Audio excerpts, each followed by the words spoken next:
Welcome back. In today's video, I'm going to be discussing some of Larian Studios' homebrew rules for Baldur's Gate 3. So those of you who might not know what homebrew rules are, it's basically when you take the D&D 5th edition rules and mechanics and alter, change, tweak, add, or even take away from them to suit your game. So a dungeon master might do this for their Dungeons & Dragons campaign, while a video game developer might do this for their video game. And sometimes this is good, sometimes it's bad. Now please keep in mind that Baldur's Gate 3 is in early access, and we already know for a fact that Larian Studios has plans on tweaking and messing with these homebrew rules, so just keep that in mind. But definitely share your opinion below. It seems like Larian Studios is listening to feedback for their game. For more Baldur's Gate 3 information, videos, streams, and all that good stuff, make sure to hit that subscribe button. Links to my Twitter and my Discord server will be below. Let's get right into it.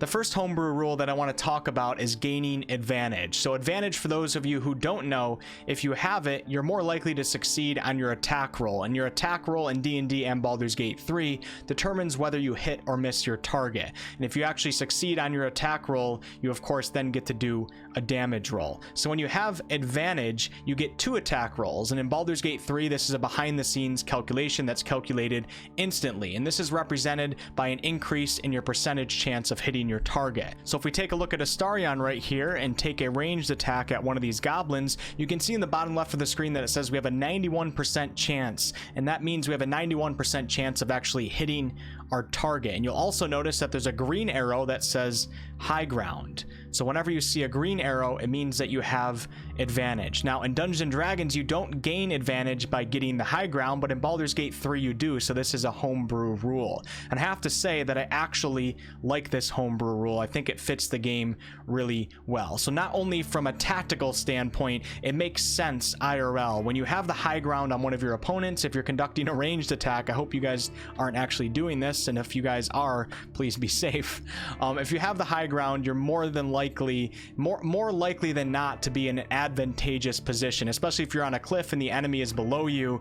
When they look up at you, the cliff is probably blocking like 3/4 of your body, and when you look over the cliff, you can see them. They're fully exposed. So it makes sense in terms of realism for combat to be in some sort of advantageous position when you're on high ground in conducting any sort of ranged attack. So in that way, it does make sense, and I like that. And also, just from a game balancing standpoint, I think it works in this game.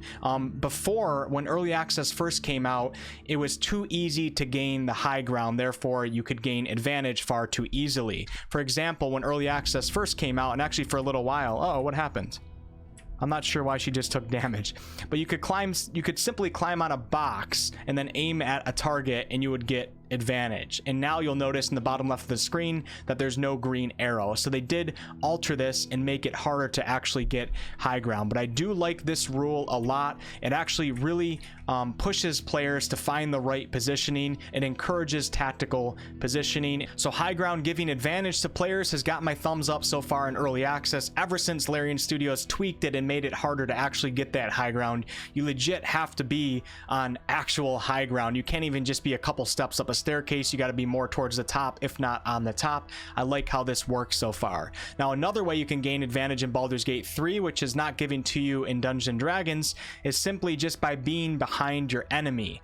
And when you're behind your opponent, you get backstab, which gives you the green arrow, meaning that you have advantage. Now it does make sense if you're going to actually get a real backstab that you're in an advantageous position. So it makes sense if you're getting a true backstab. The problem is, in Baldur's Gate 3, this backstab isn't achieved just by sneaking up to your enemy. You can do it almost every single round of combat if you're fighting in melee range. So for example, if we take a look at Shadowheart here, typically a cleric's not going to be that good at gaining backstab, and especially when you're already engaged in combat. But in Baldur's Gate 3, all you have to simply do is slowly maneuver your way around to the backside of the target. And then if you guys notice in the bottom left, we have the green arrow and a much higher percentage chance of hitting our slash or whatever we're about to do. Now, if you try moving too far away when you're circling around your enemy, you will of course take an opportunity attack, but you can just slowly move around your target as much as you pretty much want and not take that opportunity attack and then get backstab. It makes sense when you're behind your enemy to have advantage, but every player should not be able to do this. So in my opinion, backstab should be saved only for characters that are sneaking up to enemies, and maybe you're not in combat or you're hidden in combat. Maybe you should be given that advantage status, but typically speaking, every character should not be able to do this every single round. It's if you know that you can do this, it's stupid to not do it every time you take a melee attack, and therefore why even make players do it? We're just wasting our times running circles around these enemies every single turn.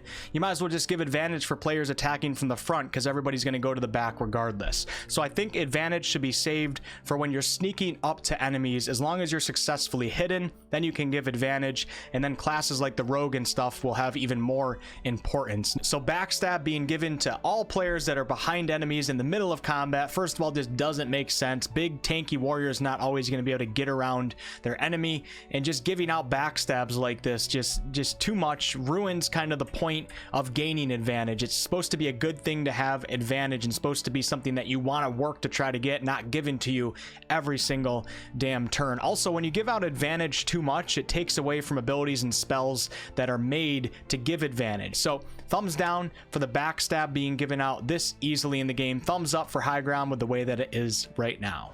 All right, on to the next homebrew rule, which is weapon types having their own special attacks or abilities associated with them. So in Baldur's Gate 3, when you pick up a weapon, it's going to be a certain weapon type. For example, it's going to be a dagger, a bow, a spear, a mace, a one-handed sword, and so on. And each weapon type has their own special ability. For example, if we take a look at Lae'zel and her greatsword, you can see that her greatsword has a special action called Cleave. So this has nothing to do with the class you're playing, only the weapon that you're using. And Cleave will allow Lae'zel to deal damage to multiple enemies in front of her, swinging her sword in a wide arc, while the regular greatsword attack won't allow you to do this. If we take a look at Astarion, he's using a bow, and bows have something called a pin down shot, which allows you to deal damage but also restrict movement to your enemy. And then my cleric's using a one-handed sword, which comes with an action called slash, which can cause additional bleeding damage. So these special abilities can only be used once per short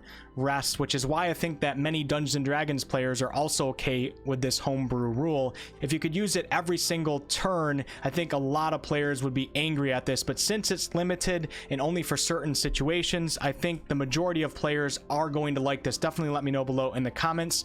And non-D&D players have a reason to get excited about getting different weapons. So if you're a non-D&D player and you come into a D&D game, weapon system and the armor system can be a bit underwhelming. You're used to getting a dagger and then picking up another dagger a couple hours later that has a crit boost, elemental resistance, and an increase in damage. But in Dungeons and Dragons, you pick up another dagger and they're both just 1d4.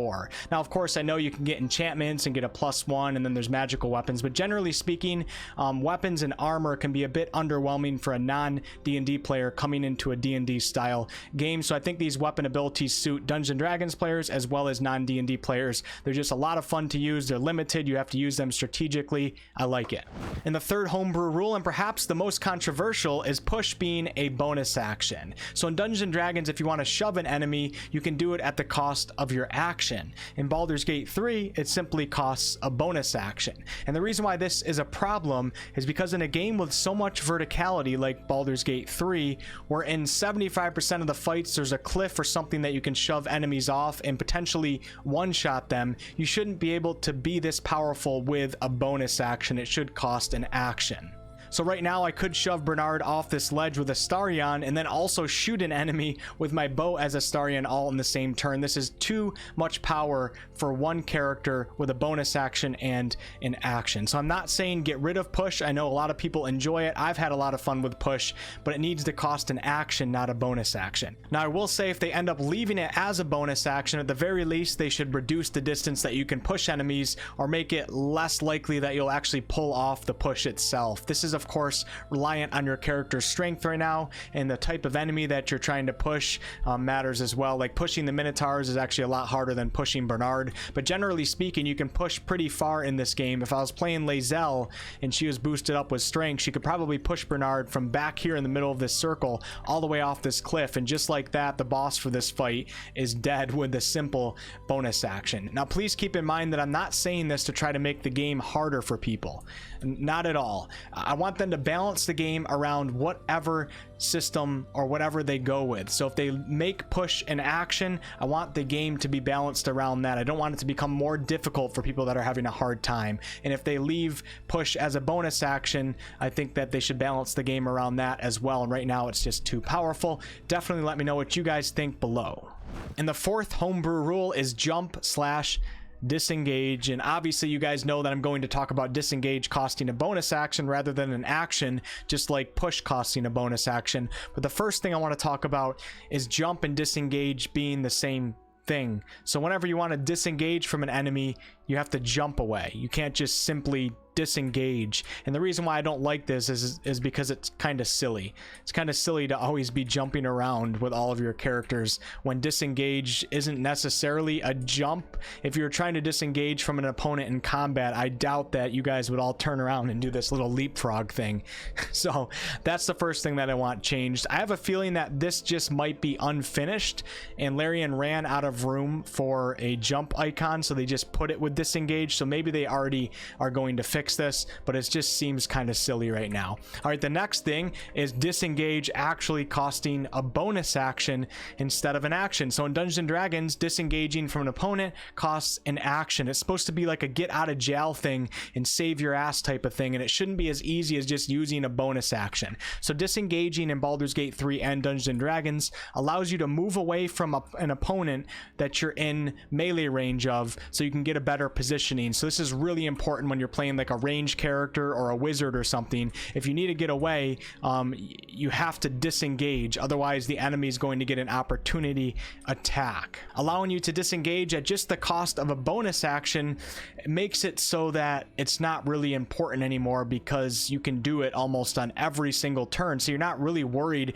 about enemies getting up in your face, because you simply jump away, use the rest of your movement bar to move even further, and then you take a shot. Making disengage cost an action is going to make players be more aware of their positioning, and if you actually get caught off guard and you end up in a combat encounter that you didn't expect, you might pay the consequences for that, because if you're leading your party with your wizard and your wizard has a minotaur in his face, you're gonna pay the consequences. You're gonna have to sacrifice your action to get your wizard away, as opposed to just it not being a big deal and you can just jump away and then still attack. So once again, I'm not trying to make the game more difficult. I want it to be balanced around disengage costing an action, so not necessarily becoming more difficult, just more meaningful. And next up are two things that are missing in Baldur's Gate 3 but present in D&D, and that's the dodge and the ready action. So in simple terms, the dodge action in D&D allows you to use your action in combat to make it so you're less likely to get hit until the start of your next turn.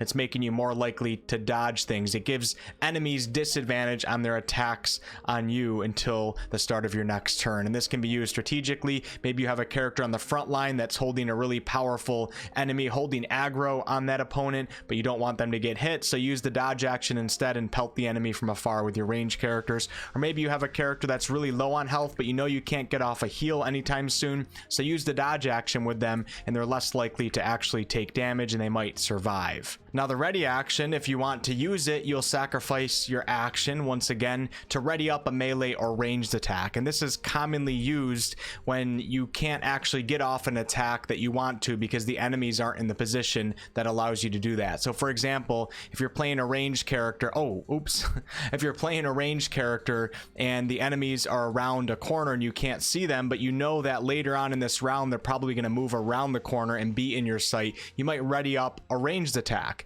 and then later on in the round, if they come around the corner, at the cost of your reaction, your character will take a shot. So you don't get to take a shot on your turn, you use the ready action, and then later in the turn you might actually get off a shot, and it works the same way with a melee attack. So the dodge action seems like it would be really easy to implement, and the ready action probably not insanely hard considering what we already have in the game. Both of these are missing. I think they both would add a lot to the combat encounters and make them more engaging and give us more choices. And the last thing I want to talk about in this video pertains to the resting system, particularly taking a long rest. Now in Dungeons and Dragons, if you want to take a long rest, you can only do it once every 24 hours, and the DM obviously dictates how this goes. But in Baldur's Gate 3, you can spam long rests as much as you want, basically from anywhere that you want on on the map. There's a few places that you can't do it, like the Hag's Lair, but all you got to do is move like 20 feet one way and then you can take a long rest. And the reason why this is a problem for myself is because it's a bit immersion breaking, being able to teleport to your camp whenever you want. Also, it takes away some of the thought process behind managing your spell slots and wondering how many you should use in a combat encounter. Like in Stadia, when you're in a combat fight, sometimes you question, maybe I shouldn't burn all my spell slots on these easy enemies because I'm not sure if I'm going to be able to find a campfire and take a long rest after that. But also, it just takes away the relief of being at your camp and being safe at your camp, because you can do it as much as you want. Now, I want to make it clear before I get further into this, I know there's a lot of players on my channel that like being able to take a long rest whenever they want. They don't want to have to manage their spell slots more than what you already have to, and I do respect you. I respect your opinion 100%, which is why I hope that Larian can either like meet both opinions in the middle somehow, or maybe just offer different difficulties with different features. So maybe like the normal difficulty and the easy difficulty of the game, you can long rest from wherever you want at any time, and then the harder difficulties, maybe they limit it in some way, shape, or form. If any of you guys have any ideas as to how they could go about limiting the long resting system for it to have more weight behind it, definitely put this below in the comments. We can look at other games like Stadia, which did the bonfire system and the tavern system, and then I think maybe Pillars of Eternity did something. I don't know off the top of my head, but if you have any ideas, definitely put that below in the comments, and I hope Larian Studios will at least play around with this. But like I said, I want everybody to enjoy this game, so I'm not demanding this. I'm just hoping that we can find a solution for both opinions. Now, one common comment that I see when people respond to me saying that I don't want long resting to be as easy as it is people will say, well, you don't have to long rest if you don't want to. This comment is honestly just stupid, because it's not addressing the problem. It's not giving me what I actually want. There's a lot of players out there that don't want to have to determine how many long rests they should take to make the game satisfying in that regard, to make the game challenging in that regard. So I don't want to go into the Underdark and go, well, if I only do 2 long rests, that's going to give me the correct challenge, and then resting is going to have a lot of meaning for myself. It shouldn't be up for me to figure that out. I want to play a game that has parameters set, and I want to overcome the challenges within the game using the resources that the game developers allow me to use. And telling me that I don't have to long rest if I don't want to is making me figure that part out when I have no idea what the correct balance is. So that's not a solution to this problem for people like me. So if you say that in the comments below, you're not addressing the problem, and that's basically just like me telling you to get good or something like that. It doesn't address the problem. So other than that, I'm not going to talk about anything else in this video. It's starting to be quite long. Larian Studios has already changed a few things, such as cantrips causing surface effects without actually targeting the surface, and I think that made early access so much more enjoyable, and everything's not on fire now. You're not just running around in acid pools everywhere. I think that was a nice improvement, and I'm sure they're going to test many more things in the future. So that's all I have for this video. Definitely very curious as to your guys' opinions on this, and I keep saying once again, but I'm gonna say once again, I'm not here to try to make the game more difficult. I'm trying to make things make sense in this game and then correctly balance it around that. So if you're having a hard time with Baldur's Gate, a lot of these things that I'm talking about will technically make the game a bit more difficult, but I want it balanced around that. So I don't want it to become more difficult for you, if that makes sense. Thank you guys so much for watching. For more Baldur's Gate 3 content, make sure to hit that subscribe button. My streaming schedule is posted on my About section of my YouTube page. I'm streaming Baldur's Gate currently, doing a bunch of lore playthroughs where we collect books and stuff like that. And you guys have a fantastic weekend. I'll catch you on the next one.